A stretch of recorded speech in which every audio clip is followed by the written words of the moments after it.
तो वो जो सिंदूर का एकदम से सीधा असर हो रहा है वो बिहार में आपको देखने को मिल सकता है। बट ऑपरेशन सिंदूर को जितना काउंटर किया जाएगा ना, उतना ज़्यादा अग्रेसिव बीजेपी का प्रचार होता चला जाएगा। ऑपरेशन सिंदूर अब तो हो गया एक मुद्दा, और ऐसा मुद्दा हो गया कि सिंदूरदानी बांटी जा रही है। नमस्कार, आप देख रहे हैं भारत एक्सप्रेस और मैं हूं आपके साथ आंचल मित्तल।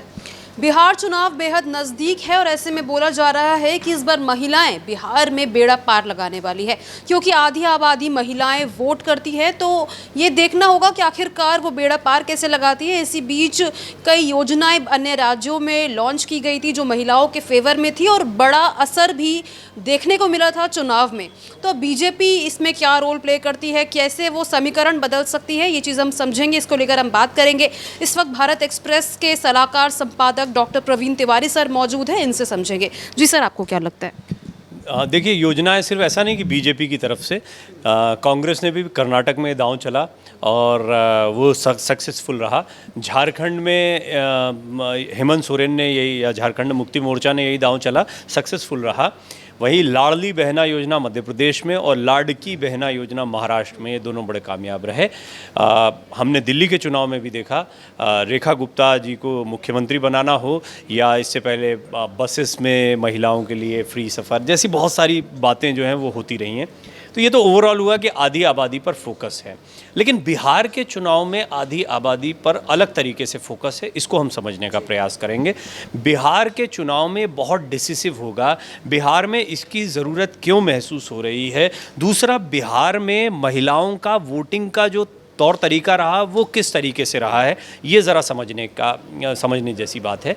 एक और महत्वपूर्ण बात ये है आंचल कि अब जो दौर बदला है, महिलाओं के मतदान का तरीका अभी तक कैसा था, मैंने खुद भी देखा अपने बचपन में, या बहुत लोगों ने जो थोड़ा पहले और चले जाएं, जब आप महिलाओं की स्थिति को घर तक सीमित पाते हैं, उनके वोट की कीमत वही है जो एक कितना ही कमाने वाला पुरुष हो, कोई भी हो, कितना ही शक्तिशाली, वोट की शक्ति बराबर की शक्ति होती है।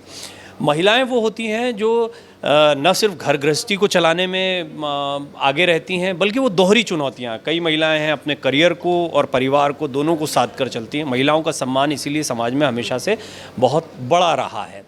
लेकिन यही महिलाएं जब पहले वोट करती थीं तो उनकी ज़्यादातर वोटिंग करने का पैटर्न ये होता था कि वो घर में पूछती थी कहाँ वोट करना है भाई, या पति जहाँ वोट कर रहा है वहाँ पर जाकर वोट कर देती थी। अब समय बदल गया है, अब ये वो समय नहीं है। महिलाएं ये जानती हैं कि उनका मताधिकार जो है वो कितना महत्व का होता है। मैंने खुद महसूस किया है, जैसे मेरे घर में मैंने देखा है कि मेरे फादर जो हैं वो कुछ सोचते हैं, लेकिन मेरी माताजी जो हैं वो एक समय के बाद नहीं है, वो पहले पिताजी के हिसाब से करती थी और लेकिन बाद में उन्होंने बोला नहीं, अब हमको जो ठीक लगता है हम वो करेंगे।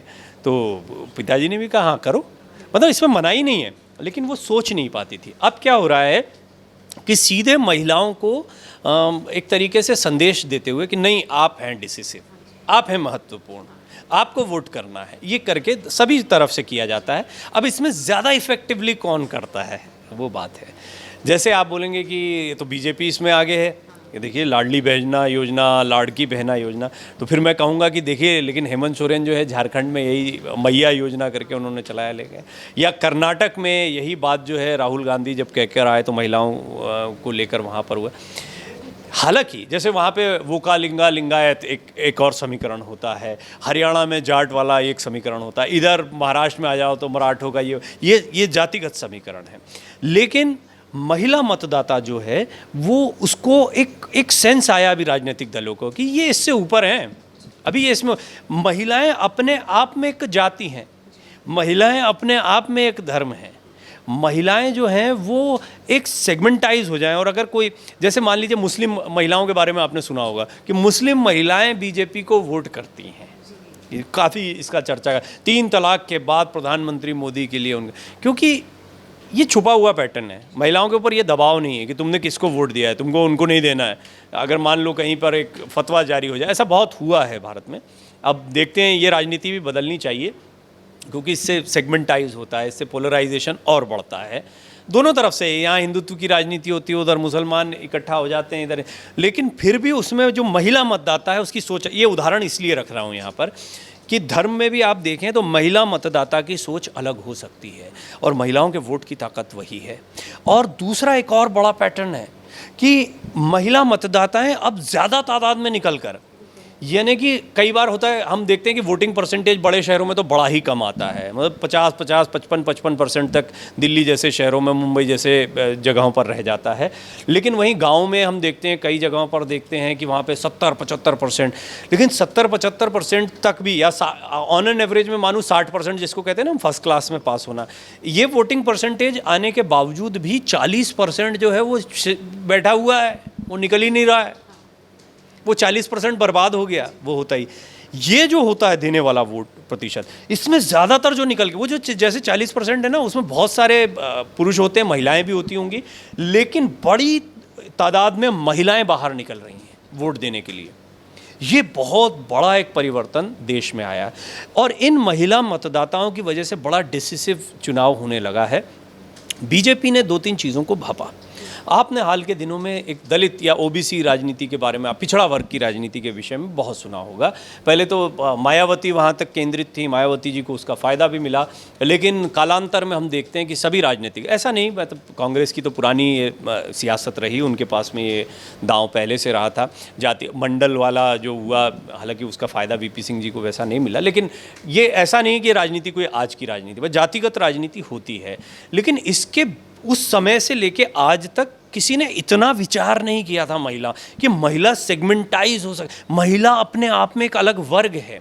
अब बीजेपी का दांव, जैसा आपने कहा, बिहार में क्यों मैं मानता हूं कि थोड़ा सा एज है बीजेपी के पास, अपर हैंड है, उसकी वजह यह है कि ऑपरेशन सिंदूर जो पहला नाम दिया गया, ठीक है, हालांकि अभी इसको कहते हैं कि इसको राजनीति से मत जोड़ो, लेकिन अब मैं मानता हूं कि बड़ा खुलकर भारतीय जनता पार्टी की चुनावी रैलियों में ऑपरेशन सिंदूर जिस तरह से अब सुनाई दे रहा है, उसकी गूंज है, विपक्ष ने भी उस पर काउंटर करना, जो तो ये राजनीतिक मुद्दा हो गया। अब इससे कोई उस शुरुआती दिनों में लग रहा था थोड़ा परहेज़ होगा, नहीं राष्ट्रीय सुरक्षा, ये नहीं, इसको सेना के गौरव, शौर्य, ये सारी चीज़ें हो गई, ये सब एक तरफ हो गई। ऑपरेशन सिंदूर अब तो हो गया एक मुद्दा, और ऐसा मुद्दा हो गया कि सिंदूरदानी बांटी जा रही है। अब घर घर जाकर सिंदूरदानी बांटना, तो ये तो चुनाव प्रचार में। सिंदूर क्या है सांकेतिक रूप से? महिलाओं के लिए। और जब भी मैं सिंदूर सुनता हूँ, सिंदूर महिला की पहचान, और मुझे नहीं पता कितनी महिलाएं अभी वो सिंदूर को वैसे ही धारण करती हैं, लेकिन बिहार जो है ना, वहाँ नाक से लेके यहाँ तक जो मुझे हमेशा जब भी सिंदूर की तस्वीर याद आती, छठी मैया की उपासना करते हुए बिहार की महिलाओं की तस्वीर याद आती है। सिंदूर की जो इज्जत बिहार में होती है, वो इज्जत मतलब हर जगह है। सिंदूर बहुत ही पवित्र है, हमारे गणेश जी, हमारे हनुमान जी के लिए पर चढ़ता है सिंदूर इतना पवित्र माना जाता है। लेकिन वो सिंदूर जो महिलाओं के साथ कनेक्टेड है ना, वहाँ पर वो कहीं और वो जज्बा नहीं है। तो वो जो सिंदूर का एकदम से सीधा असर हो रहा है, वो बिहार में आपको देखने को मिल सकता है। कैसे काउंटर करता है विपक्ष इसको? ऑपरेशन सिंदूर को काउंटर करने का प्रयास किया, ये नेगेटिव जाएगा। मैं ऐसा मानता हूँ, हो सकता है कि राजनेताओं की अपनी समझ हो। मैं पहले भी आप लोगों के साथ चर्चा में कह चुका हूँ कि ये रणनीतिकार होते हैं, वो तय करते हैं, उनके आधार पर चीज़ें तय होती हैं। बट ऑपरेशन सिंदूर को जितना काउंटर किया जाएगा ना, उतना ज़्यादा अग्रेसिव बीजेपी का प्रचार होता चला जाएगा, उतना उनको पॉइंट मिलता जाएगा। इसको ऐसे भी समझ सकते हैं कि कांग्रेस की तरफ से जब कुछ कहा जाता है ना, तो फिर बैकफुट पर भी आते हैं, फिर वो चुप भी हो जाते हैं थोड़े दिन के लिए। और ऐसे मुद्दे बड़े खतरनाक है, आप कुछ बोल दिए, फिर आपको लगा नहीं यार ये उल्टा पड़ रहा है, इससे रुक जाते हैं। ये और आपको महंगा पड़ता है, मतलब एक बाजी हार गए आपने एक मौका दे दिया। अपर हैंड प्रधानमंत्री मोदी के पास ऐसे भी है कि प्रधानमंत्री मोदी ने अपनी लोकप्रियता को हमेशा आपने सुना होगा महिला आरक्षण, महिला सशक्तिकरण, बेटी बचाओ बेटी पढ़ाओ, ऐसी बहुत सारी चीज़ें हैं जो महिला फोकस्ड हैं।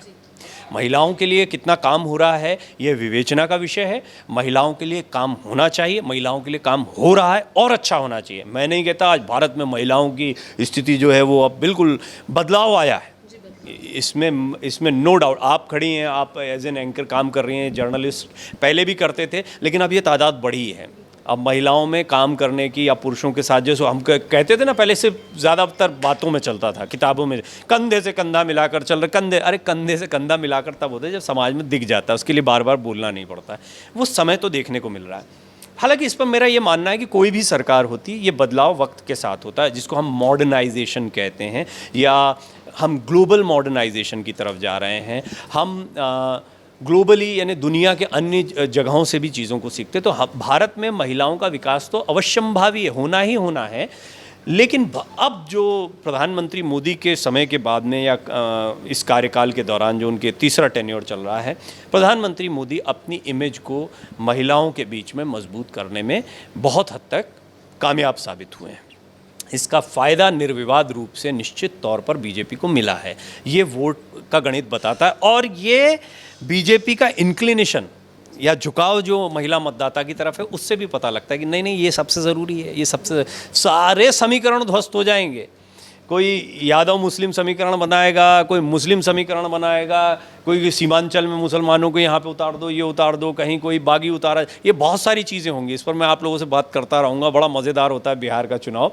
लेकिन सारे समीकरण ध्वस्त हो जाते हैं जब महिलाएं एक तरफ हो जाती हैं और महिला मतदाता अपना मन बना लेती है कि हमको यहाँ पर जाना है। बीजेपी का टारगेट अभी यही चल रहा है। अगर वो यदि इसमें वो सफल होते हैं तो बिहार में निश्चित तौर पर वो एक बड़ी सफलता की तरफ आगे बढ़ सकते हैं। कांग्रेस या अन्य विपक्षी दल अगर इसको समझते हुए कुछ काउंटर करते हैं, कोई और बड़ी चीज़, उनके भावनात्मक पहलू को और जोड़ पाते हैं। मेरा ऐसा मानना है कि वर्तमान में, हाल के दिनों में पॉलिटिक्स ट्रेडिशनल तौर तरीकों से आगे बढ़ी है। अभी तक कई राजनीतिक दल और पार्टियां पुरानी चीज़ों में उलझी हुई हैं, चीज़ों से आगे निकल गई। होता है, आज भी है, जाति समीकरण आज भी है, धर्म की राजनीति आज भी है, इसका असर, लेकिन वो असर नहीं हो रहा। आपने देखा वो राम मंदिर के बाद में एक ये माहौल बनेगा, वो माहौल बना, लेकिन वो माहौल नहीं बना जो लोग सोचते हैं। या हिंदू मुस्लिम पोलराइजेशन हो जाएगा तो ये बनता है, लेकिन वो असर नहीं हो रहा। अल्टीमेटली पुरुष और महिला, ये दो बड़े सेगमेंट दिख रहे हैं और राजनीति और बदलेगी। जितना इनोवेटिव आपका डिजिटल मीडिया के हर 5वें दिन 6ठे दिन इसके तौर तरीके बदल जाते हैं, इसमें इसके समीकरण बदल जाते हैं कि कैसे आपका वीडियो वायरल हो, क्यों रुका हुआ है, जैसी चीज़ें वैसे ही राजनीति में बहुत तेज़ी से बदलाव आ रहा है। इस बदलाव में फ़िलहाल हाल का समय ये है कि महिला मतदाता बहुत इम्पॉर्टेंट हैं। भारतीय जनता पार्टी ने उन पर पकड़ बनाने में बहुत हद तक कामयाबी पाई है। बिहार में सिंदूर शब्द का बड़ा इम्पैक्ट पड़ने वाला है और अगर ऐसा होता है तो बीजेपी की रणनीति बड़ी उस दिशा में लग रही है। आरजेडी की को प्रॉब्लम ये हो गई कि वो तेज प्रताप जी का जो वो फोटो वायरल हुआ और उनकी पत्नी ने आके कहा मारपीट होती थी, अब ये सबको इससे जोड़ दिया जाएगा। बीजेपी कर रही है उनका घर का मामला, लेकिन जोड़ा जाएगा, अरे महिलाओं का सम्मान घर में नहीं है, आपका क्या सम्मान करेंगे। तो कुल मिला के महिला मतदाता बड़ी डिसिसिव होने वाली हैं और महिला, मैं मानता हूँ इस बार का चुनाव जो है बिहार में महिलाएँ किसी को जिताएंगी या हरवाएंगी। जिस तरीके से आपने कहा कि बाकी राज्यों में भी महिलाओं को लेकर कई योजनाएं लागू की गई थी और उसके बाद फ़ायदा भी मिला, तो अगर बिहार में भी इस तरह की योजना या तो इंडिया अलायंस या फिर एनडीए अगर लागू कर देते हैं तो और फ़ायदा मिल सकता है उन्हें? फॉर श्योर, अच्छा सवाल है आपका, फॉर श्योर। वैसी योजनाएं हैं भी। अभी प्रधानमंत्री मोदी ने तो कई सारी योजनाओं का, आप लोगों ने डिटेल में दिखाया भी होगा, कई सारी योजनाओं का उद्घाटन और शिलान्यास किया है। दूसरा, इससे पहले भी जो केंद्रीय बजट आया था उसमें भी बिहार पे बड़ा फोकस था, उसको बड़ा बीजेपी प्रवक्ता हर जगह रख रहे हैं कि देखिए अभूतपूर्व वो दिया गया है। तो ये तो है कि बिहार पे फोकस है, लेकिन ये बात बिल्कुल सही है कि स्पेसिफिकली महिलाओं को ये एहसास कराना कि आपके लिए विशेष किया गया। कौन सा ऐसा चुनाव है, हो सकता है कि चुनाव के ऐन पहले, थोड़ा और समय आने दीजिए ना, वो माहौल बनता है, तो हो सकता है कि चुनाव की घोषणा के पहले आप कुछ और योजनाएं सुने, लाडली बहना या लाड़की योजना जैसा कुछ सुने। एक और चीज़ है, लेकिन इसमें चैलेंजिंग ये है कि जितनी योजनाएं आ रही हैं अलग अलग जगहों पर, ये लोड बहुत डाल रही हैं स्टेट। ये इतना आसान नहीं होता कि कह दो, आपको पूरा करना पड़ता है। और जब पूरा करने की बारी होती है ना, तो हिमाचल में सरकारी अधिकारियों को पैसे देने के लाले पड़ गए थे, कर्नाटक में ये दिक्कत आई। ऐसा नहीं कि मध्य प्रदेश महाराष्ट्र में ये चुनौती नहीं, बिल्कुल हर जगह आपने दिल खोल के आपने बोल तो दिया कि हम देंगे, इतना देंगे, महिलाओं को 3,000 रुपये हर महीने हर ये पेंशन दी जाएगी या कोई भी योजना के तहत दिया जाएगा। उसका बजट देख रहे हैं, कितनी महिलाएं हैं, कितना पैसा जाएगा, कहाँ से जनरेट करोगे, ऑलरेडी घाटे में हो, कर्जे में हो, ये एक चुनौती रहती है। तो अब योजनाएं देते वक्त या फ्री बीज या रेवड़ियाँ जिनको आप लोग कहते हैं, वो देने के पहले बहुत सोच विचार करना पड़ेगा। लेकिन ये ठीक है आपका कहना कि कोई योजना आ सकती है, ऐसा मुझे भी लगता है।